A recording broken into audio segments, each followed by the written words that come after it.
Okay, so in this short video here, we're going to be working on Learning Objective 1. And the goal of Learning Objective 1 is to understand how we define different, what I call labor market states, and then to understand and calculate some statistics that are related to these different labor market states. And so that's going to help us form a picture using data on what the current labor market looks like. And then we're going to develop some models that help us understand what caused the labor market to produce those statistics. So we're going to start here with the entire population. Okay, and so in the US, the total population is 329 million people currently. Okay, so we're going to take this whole population over here of 329 million. And we're going to break the population up into a number of different groups. And the first way we're going to break it up when we think about the labor market is I want to take out basically the fraction of the pie here that you can't quite see there. That is the group of people that are unable to work. So the population we're going to break into those who can't work. So this group here can't work. And the rest of the group can work. And so this group that can work, we're going to refer to as potential workers. So potential workers, strictly defined, are the non-institutionalized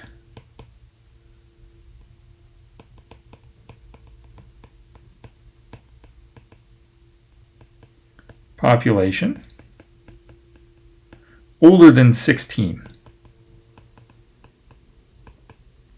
So by institutionalized, we typically mean something like, unfortunately, prison, or if you were in the military, those types of activities, you wouldn't be considered a potential worker because you cannot work. You're not available to work. And we're also including only those older than 16 unless you work for a family business on a farm and you're younger than 16, you're not able to work. And so this group of potential workers that we'll see is currently about 258.4 million people in the US. We have a graph on the next slide that breaks this down for us a little more precisely. 258.4 million people are potential workers. They could work. Now within that group of potential workers, we're going to break them down further into the people that are working and the people that aren't working.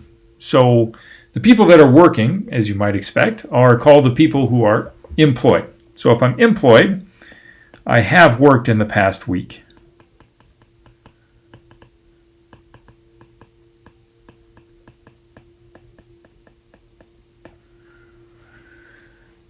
Now, if I haven't worked in the past week, our first instinct is to say, well, you're unemployed then.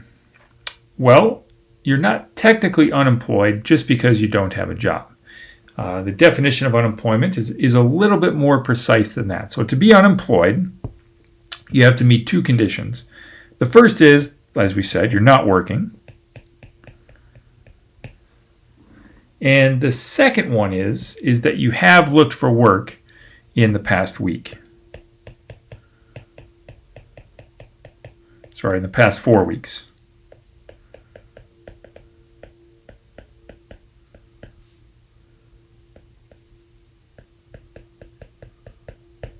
And that you're able and available for work.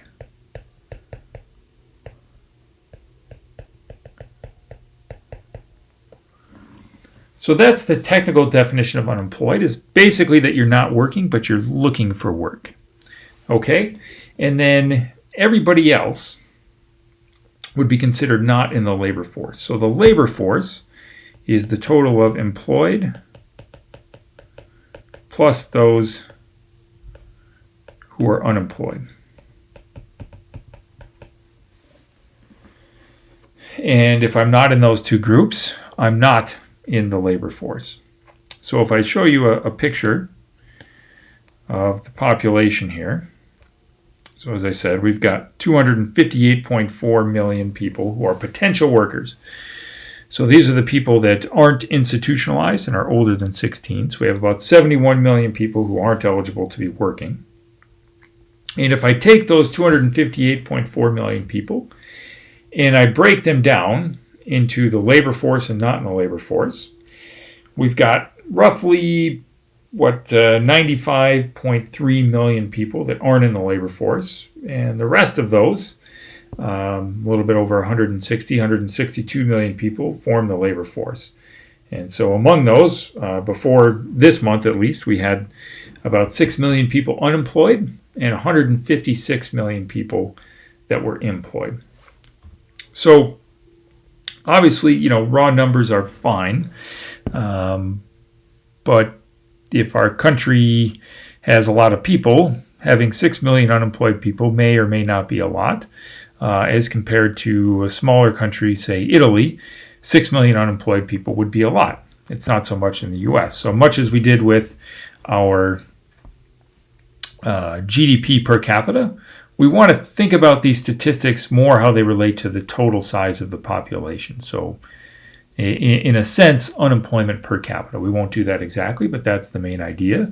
And so that'll be our next step, is to take these definitions, employed, unemployed, and not in the labor force, in the labor force, and turn those into statistics relative to the size of the population that we can use to analyze the economy over time, as well as compare different economies that have different populations.